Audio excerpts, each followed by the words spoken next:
So I have like a lot of fake hair piled onto the back of my head right now because I need a haircut desperately and there's just no good way to do it. I can just feel it sinking and falling off the back of my head as we go. So we'll see how long this fake bun lasts. Hello there and welcome back to the Closet Historian and back to my sewing room for another project. Now, ages ago I made a few very simple fishtail or mermaid style flared skirts, trumpet skirts as it were, to pair with a few things for the Arcana lookbook. And I did receive a couple of requests to show how I made this style and have never gotten around to it. And luckily the pattern drafting for this is very straightforward and the sewing rather simple, so let's jump on over to the blue patterning table of doom and get started. And unsurprisingly, I will begin with a large sheet of alphanumeric paper, but of course the paper of your choice works just as well. And I will take my skirt block front and back, also known as the pencil skirt front and back, because if you make it up just as it is, it turns into a pencil skirt. And I do have a video here on the channel showing how I draft my basic skirt blocks, and so I can link that in a card here. But I will go ahead and trace my front first along a straight edge of this paper, including the darts. I'm going to be leaving the darts right where they are today, drawing those in and sewing them in just as they are on the block pattern. I have shown how to make a mermaid style or fishtail style skirt using these darts as gores instead, and separating the skirt into style lines. If you'd like to see that, I can also link that in a card as well. Now I want to figure out how far down my knees are from my waist, so I'm just taking my measuring tape here, measuring 24 inches down from my waistline, and that's going to be the knee level, and I need to know that so I know where to narrow this skirt the most, especially here on the front. I'm also going to take this and measure around my knees with my legs standing together, so I will know how much I can narrow the skirt at the knee level. This comes out also to 24 inches, funny enough, so I'm going to have that and then have that again, because this is only half of the front here, so I will mark my skirt at 8 inches out here from knee level from the center front. And of course, I'm narrowing this for my own particular body. Your shape may require a little bit of a different taper along the hip and knee line here. So this is the sort of thing that would benefit from a quick little mock-up so you can check and see if this is working with your own particular body shape, because of course, every human is different. And I like to start the hip tapering about 8 inches down from the darts, just leaving myself plenty of room through the actual hips themselves. So I'll just indicate that and draw an angled line down to that narrowed knee area and just smooth that off with a curve. And here I have my narrow mermaid skirt from 2023, aka the one I used for those skirts in Arcana. I just wanted to make sure that today I was doing a similar amount of slimming and flaring from the knee down here, and that I was properly demonstrating the same style. I'll keep the knee area narrow for about 6 inches here, and then I just want to measure down from my center front to make this the length I am after, which in this case is going to be 46 inches. I probably could have done with making this a little bit longer so I could wear taller heels with it, but I guess it's a good thing that I'll only be able to wear kitten heels with this. It saves me some pain later on, as it were. I'm just going to finish drawing in the sort of fishtail shape here by just flaring this a bit. It probably only comes out an inch, probably from the hip level. If I were to draw a straight line down from the hips to the hem, it probably only flares out maybe an inch further from there, so not too far, not a giant flare on this. If you wanted something with a lot of kick and a lot of flare at the bottom here, I would actually recommend going with a different style, either the gored skirt or something with a separate circle cut or gathered ruffle along the bottom. This is much more of like a column skirt with a little bit more shaping as opposed to a Barbie doll, very super flared mermaid or fishtail skirt. And I will go ahead and cut this out. Slim mermaid skirt 2024. I will keep my darts right where they are. And I will move this paper around here so that I can grab my back pattern and trace a copy of this to begin on the back. And I do actually want to trace this more towards the middle of the paper because I want a lot of paper along the back part of the skirt, where I'll be adding the ease back in along the knee level so I can walk in this skirt and then also just flare the back for a bit of a train as well. But I will square off a line to serve as the center back of my skirt today and include some 1/2 inch seam allowance along that. Then I will trace my skirt back along that, including the darts. Because once again, I'll be leaving these darts right where they are and sewing them in just as the block pattern indicates. Now again, I'm going to mark down to the knee level just to figure out where I'm at. 24 inches down, knee level for me, kind of square out from there. And then I will actually just grab my front piece and trace the side seam from the front here onto the back. It'll be a little bit wider here in the back than it was in the front. So if I line up my hips here and just trace this same curve, I will have a little bit of a wider area in the back, so it won't be as narrowed at the knee, but that's good, especially because I'm going to be focusing all of the movement ease for this skirt along the center back anyhow. But by tracing this side seam in, we know it will match up perfectly when it comes to fabric later. All right, now I'm going to keep measuring down, make this the length I want to match up with the side seam, and in fact, I'm going to dip a little bit longer than that because the side is at 46 again, and I will dip this down to 49. Of course, how long you want your skirt to be depends on how long you want your skirt to be, but for me, I'm going to make this a good 46 in the front and even longer here in the back. Now I need to add my additional flare in so I can actually walk in this skirt. And I'll begin by marking an indication 8 inches down from the waistline just to keep things a little bit slimmer and more fitted up near the waist. I'm then going to go ahead and flare this out a good 18 inches, 20 inches or so from the original center back along the hem, which gives me about a 40 or 45 degree angle up here to that first indication that I dropped from the waist along the center back. You can of course flare things less or more, just make sure you have a good at least 5 or 6 inches of excess at the knee level so that again, you can walk in this without a slit. And you can also draw this flare in directly from the waist level itself if you'd like to. I just like to keep things a little bit more fitted below the waist.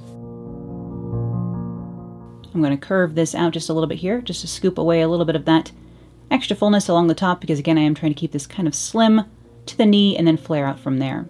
And I will curve in my hem as well here. Make this nice and long. I don't know, it's probably 55 inches or so. Of course, depending on the width of the fabric you'll be using, you may need to cut a separate piece for the train. I wanted to keep this skirt in just 3 pieces today. 1 piece on the front, cut on the fold, and then these 2 pieces for the back, left and right. So I did actually have to narrow this train a little bit later. I got a little too excited with my train here. You can also use a measuring tape to help you draw this in. If you are less comfortable drawing long lines with only an 18-inch ruler like me, or if you have a yardstick, that works too.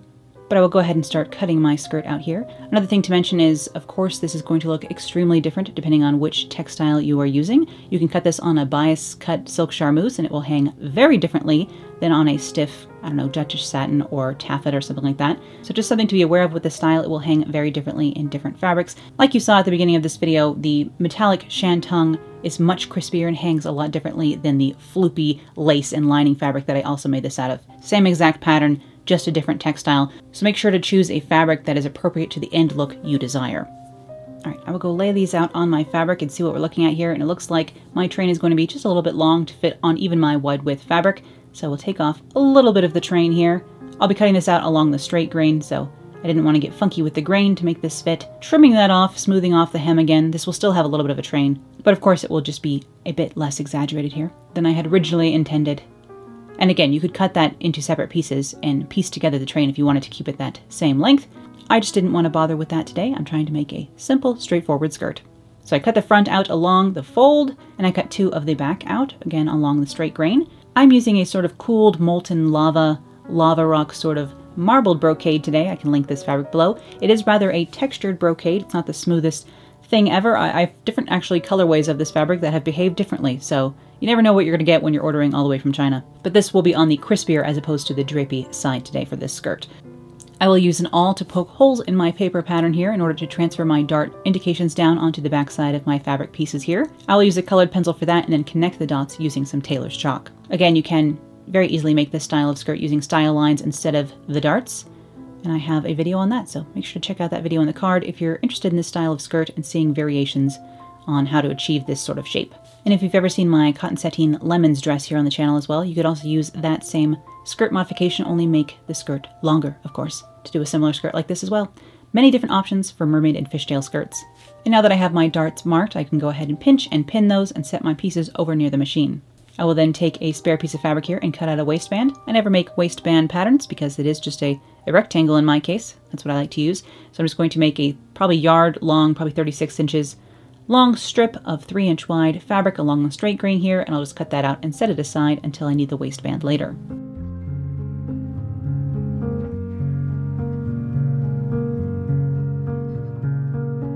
But over here on the Singer 99K, I will start sewing my darts, starting at the large end of the dart as usual, and then just sewing off the tip and then tying the threads at the other end shut. This is how I always sew my darts. If you've been here before, you've seen me do it before because I sure use a lot of darts in my sewing. I do have Gutermann all-purpose thread loaded onto the Singer 99K today, and this is actually a size 14 Microtex needle. Microtex for sharpness, 14 for robustness, going through this slightly thicker brocade, which does have a little bit of lurex running through it, and I like to use the Microtex when working with lurex just because lurex is kind of a pain. You would think that I would avoid it, but I just love sparkly things too much, so I'm often using fabrics that have lurex blended into them. But I have 4 darts on the front and 4 darts on the back, 2 for each of the back pieces, so plenty of darts here to sew. No problem, I'll just get those done, and then I can bring things over to the ironing board and press that dart fullness towards the center back here on this back piece. And I will press the darts towards the center back for the back and towards the center front for the front. That is just how I was taught. You do you, as I always say in sewing. If you like to press your darts towards the side seams, I think the most important thing is to keep it consistent, especially between pattern drafting and sewing, naturally. But after I had the darts pressed, I did actually run these through my serger just to encase the raw edges. You could, of course, use seam binding or other seam finishes with something like this, but this fabric really likes to fray, so I just serged the raw edges so I didn't have to worry about that as we keep sewing. And after I give this another quick little press, I will line up the center back seam. Of course, I couldn't cut the center back on a fold because this seam is shaped like this. It's got a bit of a curve and weird angle going on to it, narrows at the top. So I need a back seam here just for the shaping, but I will actually put my zipper into the side seam today instead of the center back. You could put it in the center back if you wanted to. I just think it's a little bit cleaner for this style to have the zipper in the side seam instead. And again, that same 1/2 inch seam allowance, same thread, same needle, of course, back here over on the machine.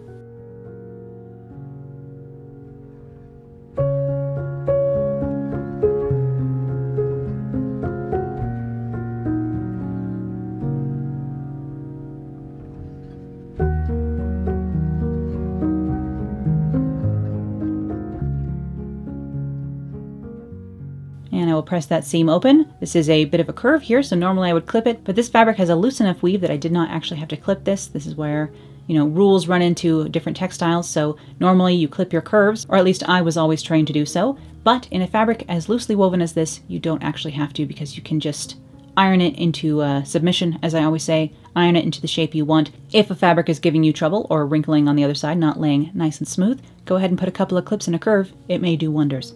But I could get away with not doing it with this particular textile.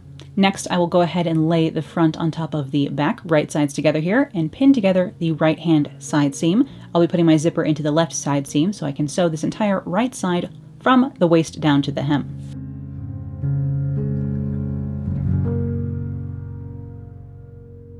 And I do apologize if I sound a little bit extra frazzled today. I will say this is not the first time I have recorded this voiceover and that I've had a few technical difficulties behind the scenes, so I'm not as chipper as I might normally be, sadly enough. I'm working on it, but, sometimes the technological side of video making does get on your nerves when things decide to just not work. Though don't tell the microphone I said anything, apparently we're on thin ice.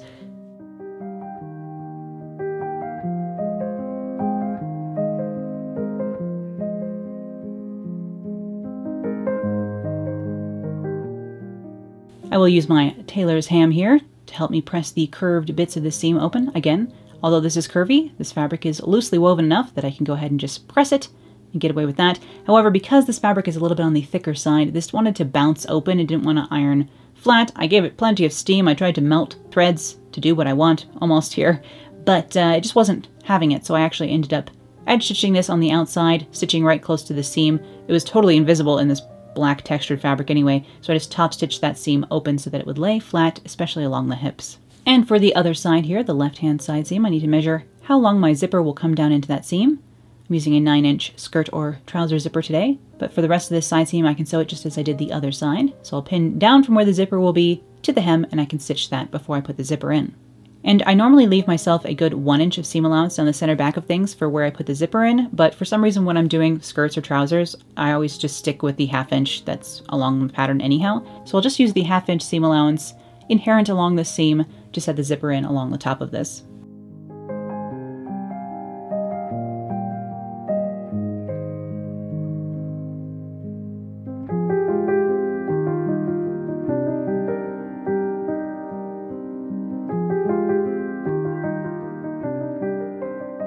And I press that seam open, including pressing the seam allowance back here at the top. That way I can line up the back side of the skirt right here along the zipper teeth. If you'd like to see me insert a zipper in less black sparkly fabrics with a little bit more clarity, I do have a video on how I do my lapped zippers, and I can put that into a card here. But also the first side, the underside of my lapped zipper here over on the machine. You can see I've switched to my zipper foot here on the 99K. Zipper feet vary quite widely, I suppose, but the idea is that you can get close to the very edge where you're stitching. And that's what I'm going to do here, stitching down the folded edge of the seam allowance right next to the zipper teeth along the zipper tape, as it were.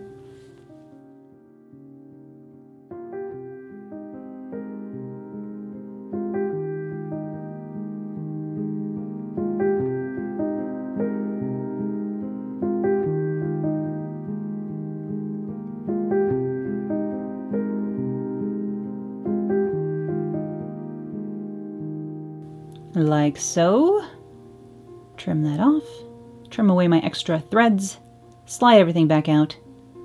And back over here on the ironing board, I will go ahead and pin the lapped side of the zipper, overlapping it over the first side. I know, shocking.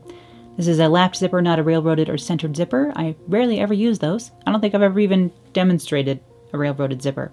I just use lap zippers on everything, let's face it. And as I always say, I don't like invisible zippers because in my experience they tend to break and then you are just stuck having to replace the zipper, and I'm not dealing with that. So I don't like putting invisible zippers in anything. Although it is super clean, it's not worth it to me. I'd rather have a lapped zipper and not have to ever replace it. But I'll stitch down this other overlapped side as well. Again, for more detail, check out my zipper video.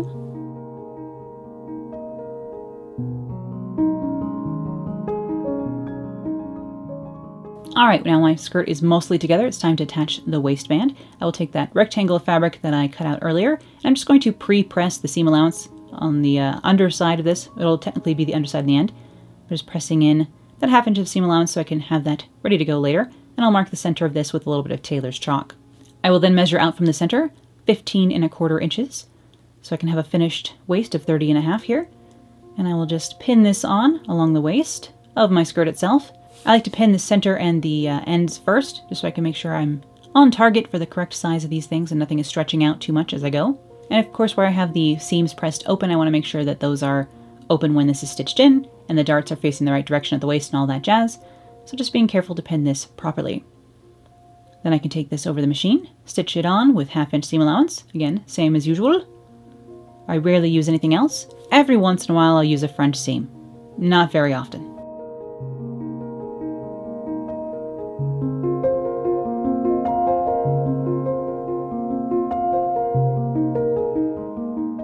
And once I have that stitched on there, I can go ahead and start clipping and pressing all this stuff. So I want to press all the seam allowance up into the waistband itself. Again, some textiles will require some clips along the curve of the waistline here. Again, this fabric was rather malleable, and so I did not have to put any clips at the waist, but sometimes that is required.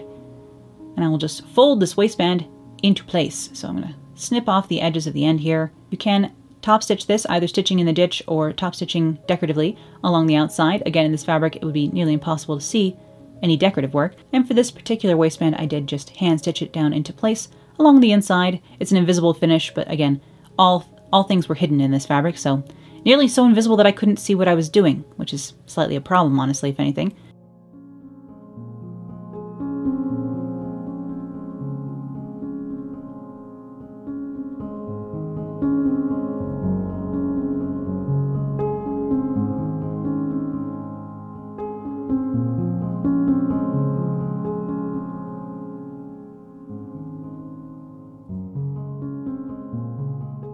So I'll hand stitch this down. I'll sew a skirt hook along the waistband as well to help finish that off. And then all I will have left to do today is hem this skirt. And to do so, I have some silk bias tape sitting here, so I figured I would just use that. This is silk shantung bias tape that is 2 inches, cut 2 inches wide, and then pressed into a 1 inch wide single fold bias tape here. I am pinning that right sides together along the outside hem of my skirt, and I will stitch this into place, then turn everything to the inside, and repin everything smoothly, and then hand finish my hem. Of course, you could machine stitch it if you wanted to, but I like a hand finish on a hem for sure. Even if I don't use any hand stitching anywhere else on a garment, I will hand stitch the hem. It just creates a much more invisible and malleable finish in my experience.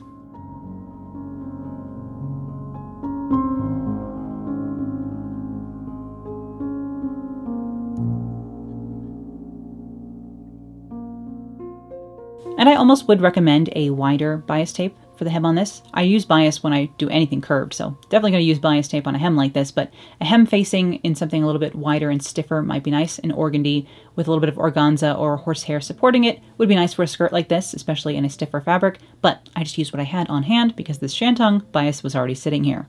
And you know, sometimes fast and easy just wins out.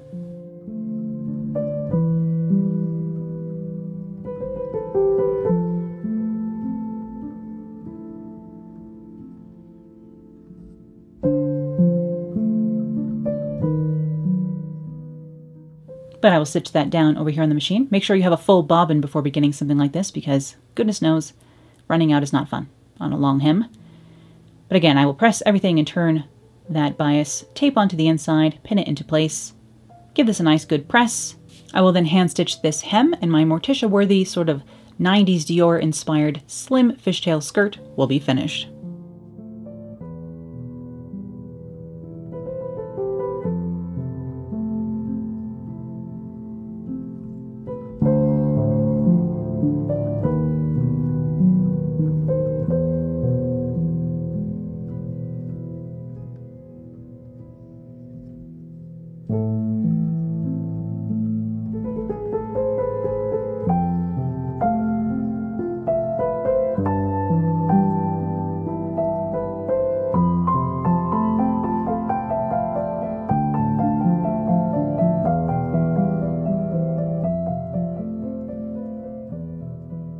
And here is my finished black marble brocade flared fishtail mermaid sort of trumpety skirt. And of course, I can pair this with a great many things in my wardrobe because, as people are always pointing out to me as if I haven't realized, I make and wear a lot of black clothing. And despite this being a more straightforward style today, I hope you still enjoyed seeing how this project came together, and thank you as always for watching. I'll be back with more sewing, vintage fashion, costuming, and crafting real soon, so I'll see you then.